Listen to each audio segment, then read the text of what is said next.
Good morning बच्चों। आज हम लोग कक्षा 12 जीव विज्ञान में अध्याय 3 मानव जनन में भाग 2 मानव जनन तंत्र का अध्ययन करेंगे। बच्चों ये जो अध्याय है मानव जनन, ठीक है, ये क्लास या कोचिंग में पढ़ाया तो जाता है और कुछ क्लासेज में इस जो है अध्याय को एवॉइड भी किया जाता है। बच्चों हम स्वयं अपने क्लास में, ठीक है, मानव जनन के टॉपिक को, इस अध्याय को पढ़ाते तो जरूर हैं, लेकिन उस टॉपिक को हम एवॉइड करते हैं, हम पढ़ा नहीं पाते, ठीक है। लेकिन बच्चों यहाँ पर हम जो है यह जो अध्याय है मानव जनन, इसका एक एक टॉपिक जो है हम इसका अध्ययन करेंगे। तो चलिए बच्चों हम लोग अध्ययन करते हैं। आज हम लोग मानव जनन में, ठीक है, मानव जनन तंत्र के विषय में अध्ययन करेंगे। तो बच्चों यह जो आपका मानव जनन तंत्र है, इस मानव जनन तंत्र को बच्चों हम दो भागों में विभाजित करते हैं। एक होता है प्राथमिक जनन अंग, ठीक है, और दूसरा होता है सहायक या द्वितीयक जनन अंग। बच्चों यह प्राथमिक जनन अंग क्या है? प्राथमिक जनन अंग वह अंग होते हैं जो जनन में, ठीक है, क्या होते हैं? प्रमुख होते हैं, मुख्य होते हैं, उसको हम प्राथमिक जनन अंग कहते हैं।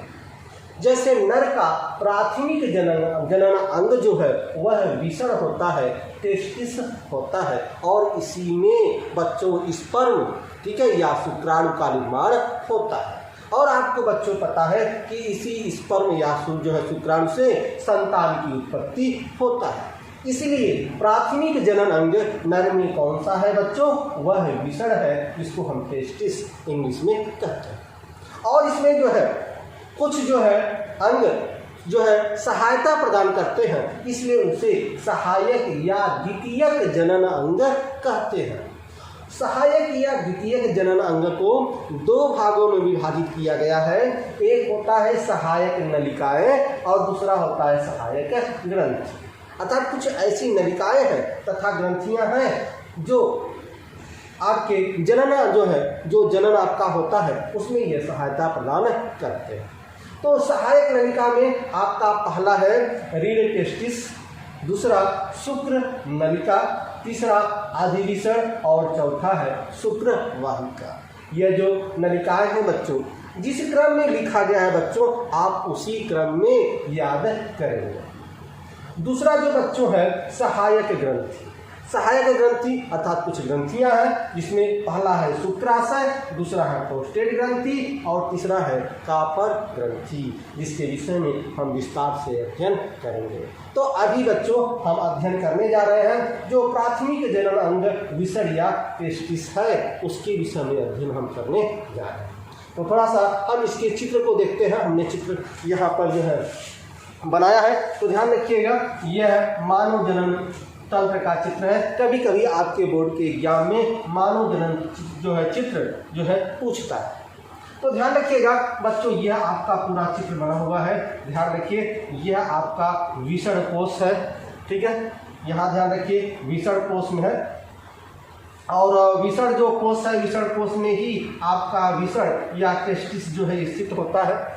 और इसमें जो है आप देखेंगे कि कुछ नलिकाएं और ग्रंथियां होती हैं जो यहाँ आपने लिखा है, ठीक है। और यह अगर हम इसका, यह जो विषण है, ठीक है, इसका अगर हम चित्र बनाए इस तरह से, एक विषण का अगर हम बच्चों चित्र बनाए इस तरह से, ठीक है, तो ध्यान रखिएगा यह जो बच्चों विषण है, टेस्टिस है, इसमें जो है 250 कंपार्टमेंट इस तरह से 250 कंपार्टमेंट पाए जाते हैं। और यह जो पाए जाते हैं जो कंपार्टमेंट हैं बच्चों, इसी कंपार्टमेंट को हम लोग बोलते हैं शुक्र जन कोशिका।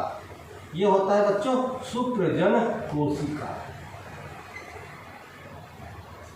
शुक्र जन जो कोशिका है बच्चों, इसी शुक्र जन कोशिका में ही स्पर्म का निर्माण होता है। इसी में बच्चों शुक्र जन कोशिका में ही स्पर्म का निर्माण होता है। अब हम देखेंगे बच्चों जो विषण है, विषण में स्पर्म का निर्माण होता है, और स्पर्म का निर्माण विषण में कहाँ होता है? शुक्र जन कोशिका में होता है। और ये जो शुक्र जनन नलिका है बच्चों, इनके बीच देखिए यह रिक्त स्थान है, ये रिक्त स्थान है, और इन रिक्त स्थानों को हम लोग क्या कहते हैं, इन रिक्त स्थानों को कहते हैं अंतरा कोशिका। ठीक है, अंतरा कोशिका। ये जो अंतरा कोशिका है इसी को हम लीडिंग कोशिका भी कहते हैं, इन्हीं को हम लीडिंग कोशिका भी कहते हैं। और इसी लीडिंग कोशिका में अर्थात अंतरा कोशिका में, ठीक है, नर हार्मोन्स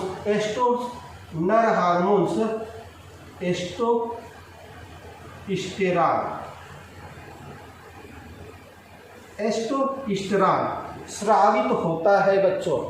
ध्यान रखिएगा, यह जो आपका विषण है या टेस्टिस है, ठीक है, इसमें स्पर्म, इसमें दो चीज जो है का निर्माण होता है। पहला निर्माण होता है आपका स्पर्म का और दूसरा निर्माण होता है एस्टोस्टेरॉन। तो जो आपका स्पर्म का निर्माण होता है वह शुक्रजन कोशिका में होता है, और इनके बीच जो खाली स्थान होते हैं जिसको हम लीडिंग कोशिका या अंतरा कोशिका कहते हैं, इसी में एस्टोस्टेरॉन स्रावित होता है। ठीक है बच्चों, तो यह जो शुक्र जनन नलिका है, शुक्र जनन नलिका जो है, जो आगे नलिका आगे बढ़ती है, इसी नलिका को हम लोग कहते हैं रीड टेस्टिस। यह रीड टेस्टिस है, और यही जो रीड टेस्टिस है बच्चों, ठीक है, यह रीड टेस्टिस, और यह जो है आपका जो शुक्र नलिका है, इसका मुख जो है शुक्र नलिका में जाके खुलता है, और शुक्र नलिका जो है, शुक्र जो नलिका है वह उसका जो है जो सिरा है वह अधिविषण में खुलता है। किसमें खुलता है बच्चों? अधिविषण। यहाँ ध्यान रखिए, अधिविषण, अधिविषण को इंग्लिश में बोलते हैं एपिडिडाइमिस, एपिडिडाइमिस या अधिविषण कहते हैं बच्चों। और यह अधिविषण क्या होता है कि जो आपका विषण होता है इसको चारों तरफ से, अर्थात विषण का अग्रभाग, मध्य भाग तथा पश्च भाग, सभी भागों में यह चिपके होते हैं, यह अधिविषण। और इसी अधिविषण में क्या होता है, जो स्पर्म होता है, ठीक है, स्पर्म का जो है संग्रह होता है। यहाँ पे अधिविषण में स्पर्म का संग्रह होता है, तथा इसी अधिविषण से, ठीक है, शुक्रवाहिका, यह जो शुक्रवाहिका है, शुक्रवाहिका में यह जो आपकी नली जाती है यह शुक्रवाहिका में, ठीक है, तो यह शुक्रवाहिका में जाने से पहले, ठीक है, यह यहाँ पर संग्रह होता है, तथा आपका अधिविषण में ही स्पर्म परिपक्व होता है। ठीक है, तो अधिविषण का दो काम है बच्चों, एक यहाँ पर स्पर्म जो है परिपक्व होता है, और दूसरा क्या होता है कि शुक्रवाहिका में पहुंचने के पहले, ठीक है, यह यहाँ पर क्या होता है, स्पर्म का संग्रह होता है। तो यह अधिविषण हुआ बच्चों। ठीक है, अधिविषण के बाद यह जो है आपका शुक्रवाहिका या वास डिफरेंशिया में जो है यह आपका स्पर्म जाता है, और यहाँ से यह होते हुए आपका जो है कहाँ पे आ जाता है, यह आपका सीसन या पेनिस में आ जाता है। ठीक है, इस तरह से आपने देखा कि यह जो सहायक नलिका है इसी में रीड टेस्टिस होता है, शुक्रवाहिका नलिका होती है, अधिविषण होता है और शुक्रवाहिका। और यदि हम सहायक ग्रंथि की बात करें तो सहायक ग्रंथि में यहाँ देखिए बच्चों, यह आपका शुक्राशय है, यहाँ पर यह प्रोस्टेट ग्रंथि है, यह क्रापण ग्रंथि है। इन तीनों का भी अलग अलग कार्य होता है, जिसका हम अध्ययन करेंगे। तो यहाँ पर ये देखिए, यह मानव जनन तंत्र का अंग है। हमने आपको बता दिया कि यह देखिए, यह आपका विषण कोश है, विषण कोश में ही आपका विषण होता है, और विषण में जो है आपका देखिए एक सहायक नलिका होती है, एक सहायक ग्रंथि। ठीक है, इन्हीं के द्वारा जो है स्पर्म जो है शुक्रवाहिका में प्रवाहित होते हुए कहाँ पे आ जाता है, यह आ जाता है आपके सीसन या पेनिस पे आ जाता है। ठीक है, और ये देखिए यह आपका सीसन या पेनिस है, और यह आपका जो यह नली है इस तरह से, यह आपका मूत्र मार्ग या यूरेथा है, और यह आपका शुक्रवाहिका इंग्लिश में वास डिफरेंशिया है। यह जो आपका यह बना हुआ है यह आपका मूत्राशय है, और ये आपका मूत्र वाहिनी है, यह शुक्राशय, यह प्रोस्टेट ग्रंथि, यह क्रापर ग्रंथि। इस तरह से यह जो है आपका एक मानव जनन तंत्र की संरचना हुई। तो चलिए बच्चों, अब हम लोग देखते हैं कि यह विषण है क्या। ठीक है बच्चों, आप छोटे बच्चों को देखे होंगे और छोटे बच्चे अक्सर नंगे घूमते हैं गांव में। तो जो छोटे बच्चे होते हैं आप देखेंगे कि आप तो यह टेनिस या शीशल के विषय में ठीक है जानते हैं, ठीक है, और वहीं पर आप देखेंगे ठीक है आपका विषण शरीर के बाहर लटका हुआ होता है। ठीक है बच्चों, तो अब आप समझ गए होंगे कि विषण या टेस्टिस क्या है। विषण या टेस्टिस क्या है बच्चों? यह विषण या टेस्टिस जो है एक जोड़ी होता है, अर्थात मनुष्य के शरीर में नर में जो है यह 2 होता है, अर्थात एक जोड़ी में होता है। तो इस तरह से आपका जो टेस्टिस है बच्चों, इस तरह से आपका यह टेस्टिस होता है। ठीक है, यह आपका 2 टेस्टिस इस तरह से आपके शरीर के बाहर, ठीक है, इस तरह से यह होता है आपका, यह विषण होता है। और आपको पता है यह विषण जो है जोड़े में होता है बच्चों, विषण जो है जोड़े में होता है और यह शरीर के बाहर स्थित होता है। जो आपका उदर गुहा होता है बच्चों, उदर गुहा के पश्च भाग में जो है नीचे की ओर यह लटका होता है कौन सा? विषण।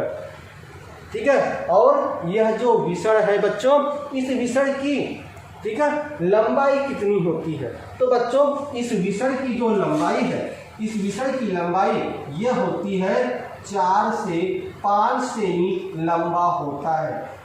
यह जो आपका विषण है वह कितना लंबा होता है? यह 4 से 5 सेमी यह लंबा होता है। और कितना मोटा होता है बच्चों? तो यह 2.5 सेमी जो है यह मोटा होता है। इतना जो है यह मोटा होता है। ठीक है, और कितना जो है इसमें भार होता है बच्चों? तो हम आपको भार जो है इसका बता दें कि यह 20 से 25 सेमी भार होता है। इतना जो है इसका भार होता है आपका इस विक्र का। जो विक्र है, जो टेस्टिस है बच्चों, यह आपके शरीर के बाहर स्थित होता है। जो उदर गुहा आपका है, उदर गुहा के पश्च भाग में यह जो है लटका होता है। और आपको बता दिए कि इसका जो है लंबाई कितना होता है? तो इसकी लंबाई 4.5 सेमी लंबा, 2.5 सेमी मोटा तथा 20 से 25 सेमी भार का होता है। प्रश्न यह अक्सर पूछा जाता है बच्चों कि ये जो विषण है वह शरीर के बाहर क्यों स्थित होता है? बच्चों हमारे शरीर का जो टेम्परेचर होता है वह होता है 37 डिग्री सेल्सियस हमारे शरीर का टेम्परेचर होता है। और जो आपका विषण है, विषण में ही क्या बनता है? स्पर्म बनता है। और इस स्पर्म को बनने के लिए उसका टेम्परेचर 37 डिग्री सेल्सियस से कम होना चाहिए। कितना कम होना चाहिए? कम से कम 2 से 3 डिग्री सेल्सियस कम होना चाहिए। अर्थात 37 डिग्री सेल्सियस पर जो स्पर्म है वह विषण में नहीं बनता, और बनता भी है तो वह निष्क्रिय हो जाता है। ठीक है, इसलिए विषण को शरीर के बाहर रखा जाता है, क्योंकि विषण बनने के लिए, क्योंकि जो स्पर्म बनने के लिए विषण का टेम्परेचर जो है शरीर के टेम्परेचर से 2 से 3 डिग्री कम होना चाहिए। इसलिए विषण को शरीर के बाहर रखा गया है। ठीक है बच्चों, तो अब हम देखते हैं, हमने यह तो देख लिया कि विषण जो है शरीर के बाहर क्यों रखा जाता है। ठीक है, चलिए अब हम देखते हैं कि यह जो विषण है बच्चों, ठीक है, यह टेस्टिस जो है जब शिशु माँ के गर्भ में होता है, ठीक है, तो 7 महीने के पहले जब माँ के गर्भ में शिशु का विकास होता है, अर्थात भ्रूण विकसित होता है, तो जो 7वां महीना होता है, आपको पता है कि 9 महीने तक जो है शिशु जो है माँ के गर्भ में जो है 9 महीने तक उसका विकास होता है। तो जो 7वां महीना है बच्चों, ठीक है। 7 महीने के पहले जो है आपका विसर्ग है, टेस्टिस है, वह उदर गुहा में होता है। कहाँ होता है बच्चों? उदर गुहा में। कब होता है? माँ के गर्भ में जो गुण विकसित हो रहा है उसके 7 माह पहले जो है, 7 माह पहले जो आपका यह जो विसर्ग है, टेस्टिस है, वह कहाँ होता है? वह जो है आपका उदर गुहा में होता है। 7 महीने के बाद, ठीक है, यह विसर्ग उदर गुहा से निकलकर जो है विसर्ग कोश में आ जाता है। कहाँ आ जाता है? यह विसर्ग कोश में आ जाता है, ठीक है। अर्थात जब आप छोटे बच्चों को, जो छोटे बच्चे हैं, ठीक है, जब आप उनको, क्योंकि छोटे बच्चे अक्सर नंगे रहते हैं गाँव में, तो आप देखेंगे कि जो ऊपर जो विसर्ग का जो ऊपर है, ठीक है, ऊपर वाला भाग, वही जो है आपका आवरण जो है विसर्ग कोश होता है। अर्थात विसर्ग में ही आपका जो विसर्ग है वह विसर्ग कोश में ही स्थित होता है। 7 माह के पहले, ठीक है, माँ के गर्भ में यह जो है विसर्ग कहाँ होता है? उदर गुहा में होता है। 7 महीने बाद वह जो है उदर गुहा से कहाँ पर आ जाता है? विसर्ग कोश में आ जाता है। एक नली होता है, उस नली को हम लोग बोलते हैं वृक्षक नली। इस नली द्वारा, ठीक है, इस नली द्वारा क्या होता है कि जो आपका विसर्ग है वह उदर गुहा से निकलकर इस नली की सहायता से कहाँ आ जाता है? विसर्ग कोश में आ जाता है, ठीक है बच्चों। लेकिन अगर आप देखें हाथी या व्हेल मछली, इनमें जो विसर्ग होता है वह उदर गुहा में ही स्थित होता है। तो हमने जो है यह समझ लिया कि विसर्ग क्या है बच्चों। विसर्ग अब हमें समझ लिया कि विसर्ग या टेस्टिस क्या है, ठीक है, और इनकी लंबाई, चौड़ाई या भार इनका क्या होता है और यह कहाँ स्थित होता है, यह हमने देख लिया। और हमने बताया कि जो विसर्ग है बच्चों, यह क्या है? यह प्राथमिक जनन अंग है। इसी विसर्ग के द्वारा ही जो नर होता है, अर्थात जो लड़का होता है, वह लड़की की तरफ आकर्षित होता है। किसके कारण बच्चों? विसर्ग के कारण, टेस्टिस के कारण ही यह जो विसर्ग है, यह टेस्टिस है, यह क्या है? यह प्राथमिक जनन अंग है, अर्थात मुख्य जनन अंग है, ठीक है। इसी विसर्ग के कारण ही जो नर है वह लड़कियों की ओर, जो लड़का है वह लड़कियों की ओर आकर्षित होता है। किसके कारण? जो है यह विसर्ग के कारण, ठीक है बच्चों। और विसर्ग में ही आपने देखा कि विसर्ग में ही क्या होता है? स्पर्म का निर्माण होता है, और विसर्ग में ही एक नर हार्मोन्स है, ठीक है, उसका भी निर्माण होता है, ठीक है। तो हम देखेंगे कि किस तरह से स्पर्म का कार्य क्या है और आपका जो नर हार्मोन्स है उसका क्या कार्य है, उसको हम देखते हैं। चलिए बच्चों आगे हम देखते हैं। तो जो आपका स्पर्म होता है बच्चों, यह जो आपका स्पर्म है, और स्पर्म को ही हम शुक्राणु कहते हैं, और यही आपका नर युग्मक होता है शुक्राणु। और यह कहाँ पर बनता है? तो हमने देख लिया बच्चों कि यह विसर्ग में बनता है। विसर्ग में कहाँ बनता है बच्चों? तो विसर्ग के अंदर जो है आपका शुक्रजन कोशिका होता है, शुक्रजन कोशिका। तो शुक्रजन कोशिका में स्पर्म बनता है, ठीक है बच्चों। यह जो स्पर्म है, स्पर्म की अगर हम संरचना विस्तार से आगे अध्ययन करेंगे, लेकिन यहाँ देखें तो इस तरह से आपका यह स्पर्म होता है, इस तरह से आपका स्पर्म होता है बच्चों। यह आपका स्पर्म है, इस तरह से स्पर्म आपका होता है, यह आपका स्पर्म है बच्चों। स्पर्म की संरचना इस तरह से होती है, और इस स्पर्म पर 3 भाग होते हैं, अग्र भाग, मध्य भाग और इसका पूंछ या टेल होता है। इसके विषय में हम विस्तार से अध्ययन करेंगे।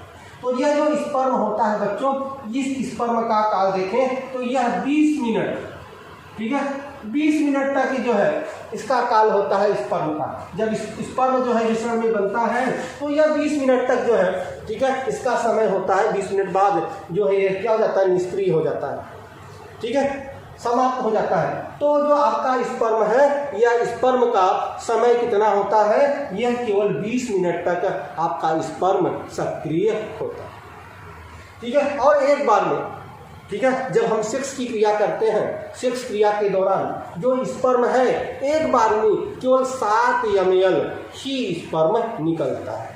कितना जो है स्पर्म निकलता है बच्चों, 7 ml। 7 ml जो है स्पर्म आपका निकलता है। तो यह 7 ml क्या है बच्चों, जैसे आप कप सिरप लेते हैं तो कप सिरप में जो एक ढक्कन होता है जिससे बच्चों को हम कप सिरप जो है डालते हैं, ऊपर का जो प्लास्टिक का ढक्कन होता है, तो ध्यान रखिएगा उस पर जो है ml लिखा होता है, तो 7 ml का मतलब है यह 7 ml होता है। अर्थात जो है एक बार में जो है सेक्स के दौरान जो स्पर्म निकलता है एक बार में वह 7 ml स्पर्म निकलता है और यह स्पर्म 20 मिनट तक ही सक्रिय रहता है। और इस 7 ml स्पर्म में, ठीक है, जो 7 ml जो है निकला, ठीक है, उसमें कितने जो है 7 ml में जो है जो 7 ml का स्पर्म है उसमें कितना जो है, ठीक है, स्पर्म होता है, तो ध्यान रखिएगा यह 3 से 4 मिलियन, इतना मिलियन स्पर्म निकलता है। मात्रा में तो बच्चों यह बहुत ही कम लग रहा है 7 ml मात्रा में, लेकिन इस 7 ml में कितना स्पर्म होता है, तो बच्चों यह 3 से 4 मिलियन स्पर्म होता है इस 7 ml में। और यह केवल 20 मिनट तक ही सक्रिय होता है। और यह जो आपका विषण है, तो विषण में विषण 2 काम करता है। एक, यही विषण जो है क्या करता है, स्पर्म का निर्माण करता है, ठीक है बच्चों। तो स्पर्म का हमने निर्माण देख लिया, किस तरह से स्पर्म का निर्माण होता है। और यह जो विषण है बच्चों, हम यह भी आपको बताएं कि जो आपका विषण है, इसी के कारण जो लड़का है वह लड़की की ओर आकर्षित होता है। और स्पर्म कब बनता है, किस काल में, किस समय में जो आपका लड़का है, लड़के की किस एज में यह स्पर्म इस विषण में बनता है, तो वह किशोरावस्था में बनता है। लड़कों में जो किशोरावस्था है बच्चों, वह 13 से 14 साल का एज माना जाता है, माने 13 से 16 के बीच का जो काल है उसको किशोरावस्था जो है कहा जाता है। अर्थात किशोरावस्था में ही इस विषण में स्पर्म का निर्माण होता है। तो एक लड़के में स्पर्म का निर्माण कब होता है, जब वह किशोरावस्था में आ जाता है। कहने का मतलब ये कि जब वह 13 साल में पहुंच जाता है तब उसके विषण में जो है स्पर्म बनना शुरू हो जाता है, ठीक है। और जो स्पर्म है आपको पता है सेक्स के दौरान 7 ml स्पर्म जो है निकलता है। और इस 7 ml स्पर्म में जो है कितना स्पर्म की संख्या होती है, तो वह 3 से 4 मिलियन स्पर्म होता है और यह केवल 20 मिनट तक ही सक्रिय होता है। और यह जो स्पर्म है इसकी संरचना इस तरह से है, बीच में जो है जो मध्य भाग है इसमें माइटोकॉन्ड्रिया पाया जाता है और इसके कारण जो है यह जो स्पर्म है गति करता है इस तरह से। अर्थात जब स्पर्म जो है स्त्री के वेजाइना में होते हुए यूटेरस में अर्थात गर्भाशय में पहुंचता है, ठीक है, तो जो है उसको गति करने के लिए जो गति इसको मिलती है, जो ऊर्जा मिलती है इसके पूंछ को, इसके टेल को, कहाँ से मिलती है, यह माइटोकॉन्ड्रिया से मिलती है। आगे हम इसके विषय में विस्तार से अध्ययन करेंगे, ठीक है। तो यह बच्चों आपका रहा क्या, स्पर्म, ठीक है बच्चों, ध्यान रखिएगा। यह तो आपका स्पर्म हुआ, किशोरावस्था में आपका यह स्पर्म बना। तो यह जो विषण है, विषण में आपको पता है कि जो विषण है, ध्यान रखिए बच्चों, एक शब्द आता है शिजड़ा। शिजड़ा क्या होते हैं, ठीक है। तो ध्यान रखिएगा यह जो विषण है यही प्राथमिक जनन अंग है, मुख्य जनन अंग है, इसी में ही स्पर्म का निर्माण होता है। तो आपका पता है कि जो विषण है वह जो है जोड़े में होता है, 2 होता है। यदि इसका जो है किसी व्यक्ति में एक ही विषण हो तो क्या होगा, तो कोई समस्या नहीं। जिस तरह से एक ही किडनी है से हमारा काम चल जाता है, उसी तरह से एक विषण से भी मेरा काम चल जाएगा, लेकिन उस व्यक्ति में स्पर्म की संख्या कम है। और ध्यान रखिएगा बच्चों, यह जो 7 ml जो है आपका एक बार में सेक्स के दौरान 7 ml जो स्पर्म निकलता है, ठीक है। तो ध्यान रखिएगा, कभी कभी समस्या आ जाती है कि जो शादी का जो नया जोड़ा होता है, हाँ, उसमें क्या होता है कि बच्चे होने में समस्या आती है। तो एक समस्या यह भी है बच्चों कि यदि किसी, ठीक है, नर में या किसी पति में 7 ml स्पर्म नहीं निकलता, सेक्स के दौरान 7 ml स्पर्म निकलना चाहिए। यदि 7 ml से कम स्पर्म निकलता है तो ठीक है, उस व्यक्ति को जो संतान है उत्पन्न होने में समस्या हो सकती है। और जब आप डॉक्टर के पास जाते हैं तो डॉक्टर जो है जब जांच करते हैं तो जांच के दौरान पता चलता है कि इनकी पति में, ठीक है, शुक्राणु की संख्या कम है, अर्थात स्पर्म कम बनता है। जब स्पर्म कम बनता है तब भी संतान उत्पन्न नहीं होते। तो यदि सेक्स के दौरान 7 ml से कम स्पर्म यदि निकलता है तो संतान उत्पन्न होने में समस्या हो सकती है, ठीक है। तो पर जो है सेक्स के दौरान 7 ml जो है स्पर्म निकलना चाहिए, ठीक है बच्चों। चलिए, हम विषण की बात कर रहे थे कि यदि एक विषण जो है, ठीक है, खराब हो जाए तो दूसरे विषण से भी काम चल जाएगा, लेकिन यही होगा उसमें स्पर्म की संख्या कम हो जाएगी। और जब स्पर्म की संख्या कम हो जाती है तो आपको पता है कि संतान उत्पन्न होने में समस्या हो सकती है। और यदि किसी व्यक्ति में यह दोनों विषण, ठीक है, काट दिया जाए या दोनों विषण हटा दिया जाए तब क्या होगा, तब बच्चों वह हिजड़ा हो जाएगा। क्या हो जाएगा? हिजड़ा, ठीक है। अर्थात वह व्यक्ति लड़कियों की ओर आकर्षित नहीं होगा, कहीं यही विषण के कारण ही वह जो लड़का है लड़की की ओर आकर्षित होता है, ठीक है बच्चों। जैसे अगर हम उदाहरण लें, साल जो है, साड़ और बैल, जो साड़ होता है, ठीक है, वह गायों की ओर अधिक आकर्षित होता है, लेकिन बैल साड़ की ओर आकर्षित, बैल जो है वह गाय की ओर आकर्षित नहीं होता। क्यों? क्योंकि उस बैल में क्या किया जाता है, यह जो आपका विषण है वह निकाल दिया जाता है, ठीक है। अर्थात जब विषण निकाल दिया जाएगा तो लड़कियों की तरफ उसका आकर्षण कम हो जाएगा, आकर्षण समाप्त हो जाएगा, ठीक है। इसलिए यदि किसी व्यक्ति में विषण को निकाल दिया जाए, ध्यान रखिए कि आपको पता है कि व्यक्ति में जो है 2 विषण होते हैं, इस तरह से 2 विषण इस तरह से होते हैं, ठीक है। तो यदि इनके विषण को ही कट कर दिया जाए तो वह क्या हो जाएंगे, वह हिजड़ा हो जाएंगे, ठीक है। अर्थात तो वह दूसरे की ओर आकर्षित नहीं होंगे। और यह जो है, ये जो नली आई है, ठीक है, यह एक नस होती है, एक नली होती है जिसको हम कहते हैं शुक्रवाहिका और इंग्लिश में बोलते हैं वास डिफरेंशिया। इसी के दौरान स्पर्म जो है आगे बढ़ता है और पेनिस तक जाता है। यहाँ देखिए चित्र बना हुआ है, ठीक है, कि यह देखिए, यह जो है आपका शुक्रवाहिका है और स्पर्म यहाँ से बनता है और शुक्रवाहिका से होते हुए ही आपका पेनिस या सीसन में जो है आपका यह क्या है, स्पर्म आता है, ठीक है। तो यदि यह दोनों नष्ट हो जाएंगे तो क्या होता है, उस लड़के का लड़की की ओर आकर्षण समाप्त हो जाता है। चलिए बच्चों, हमने तो यह देख लिया। अब हम देखते हैं कि इस विषय में हमने देखा कि 2 चीज की उत्पत्ति हुई विषय में, एक तो स्पर्म, दूसरा एक नर हार्मोन्स होता है। नर हार्मोन्स को भी विषय जो है क्या करते हैं, स्रावित करते हैं। कहाँ से?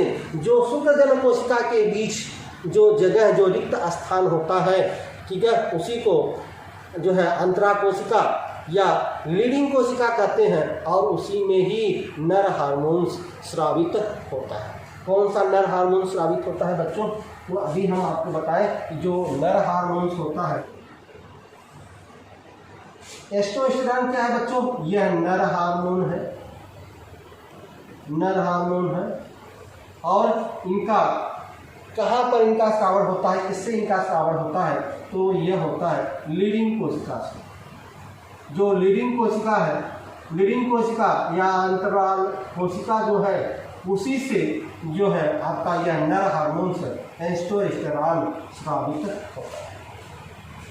ध्यान रखिएगा बच्चों, यह जो टेस्टोस्टेरोन है, ठीक है, ध्यान रखिए कि जब हम किशोरावस्था में पहुंच जाते हैं तो किशोरावस्था में क्या होता है, यह टेस्टोस्टेरोन के कारण, क्योंकि यह एक नर हार्मोन्स है, इसके कारण जो है नर में दाढ़ी और मूंछ आने लगती है। अर्थात टेस्टोस्टेरोन जो है वह क्या है, मनुष्य का द्वितीयक पहचान है। यह मनुष्य का द्वितीयक पहचान है, ठीक है, जिसके कारण हम पहचानते हैं कि यह नर है, अर्थात यह लड़का है। अर्थात जब यह किशोरावस्था में आता है, ठीक है, 13 से 14 साल का होता है, तो उस लड़के में दाढ़ी मूंछ आना शुरू हो जाता है, शरीर के अन्य भागों में भी बाल उगने लगते हैं और उसकी आवाज़ भारी हो जाती है। उसकी आवाज़ क्या हो जाती है, भारी हो जाती है। देखिए जब छोटे बच्चे होते हैं तो आपकी आवाज़ जो है पतली होती है, लेकिन जैसे ही आप जो है 13 से 14 साल के होते हैं तो आपकी आवाज़ में भारीपन आने लगता है। वह किसके कारण होता है, किस हार्मोन्स के कारण होता है, तो वह होता है टेस्टोस्टेरोन, ठीक है, टेस्टोस्टेरोन हार्मोन्स के कारण ही ऐसा होता है। अब यह किशोरावस्था में होता है और इन्हीं के कारण दाढ़ी मूंछ और हमारे आवाज़ का जो भारीपन जो है इन्हीं के कारण होता है। और बच्चों यह टेस्टोस्टेरोन जो है यह कुत्तों में बहुत अधिक मात्रा में पाया जाता है, ठीक है, और ध्यान रखिएगा जो कुत्ते हैं, ठीक है, उनका एक एरिया बटा होता है, कुत्तों का अलग अलग एरिया बटा होता है। जब कुत्ते जो है यूरिन करते हैं तो उनके यूरिन के द्वारा टेस्टोस्टेरोन जो है बाहर निकलता है और कुत्ते के टेस्टोस्टेरोन में बहुत अधिक दुर्गंध होती है और इसी के द्वारा वह अपना बॉर्डर निर्धारित करते हैं, ठीक है। इसलिए अलग अलग कुत्तों का अलग अलग जो है क्या होता है, एरिया होता है, क्षेत्र बटा होता है और वो उसका बॉर्डर किससे निर्धारित करते हैं, उसका बॉर्डर जो है टेस्टोस्टेरोन से जो है निर्धारित करते हैं।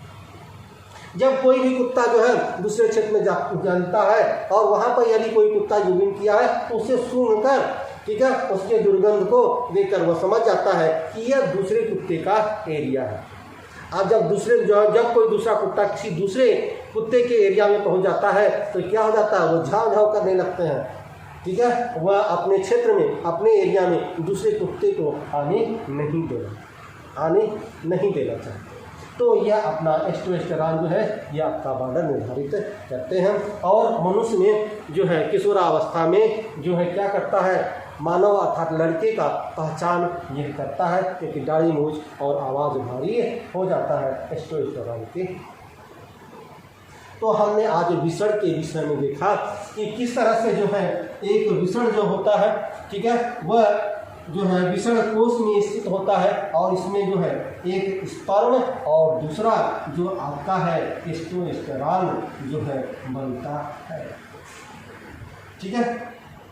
अब आगे हम जो है हमने देख लिया कि किस तरह से जो है यह स्पर्म यहाँ पर बनता है और जो आपका सहायक जो है आपका कुछ नलिकाएं हैं, कुछ ग्रंथियां हैं और किसके द्वारा जो है शुक्रवाहिका जो है आपके जो है, ठीक है, आगे जो है पेनिस या सिसन में पहुंचते हैं। तो बच्चों आज के लिए इतना ही। अगले वीडियो में हम अध्ययन करेंगे कि जो सिसन है, विषण है, उसका कार्य है, ठीक है, तथा जो स्पर्म है और वीर्य, स्पर्म और वीर्य में अंतर होता है। तो स्पर्म तो हमने देख लिया, लेकिन वीर्य क्या होता है उसके विषय में हम लोग देखेंगे। और कुछ लड़कों में, ठीक है, मेंटल डिसऑर्डर के कारण नाइट फॉल भी होता है। यह क्या होता है इसके विषय में भी हम अध्ययन अगले वीडियो में करेंगे, ठीक है बच्चों। यदि आपको यह लेक्चर समझ में आ रहा है तो बच्चों इसको लाइक, शेयर तथा सब्सक्राइब इस चैनल को जरूर कीजिएगा। चलिए हम आपसे मिलते हैं अगले वीडियो में, तब तक के लिए बच्चों धन्यवाद।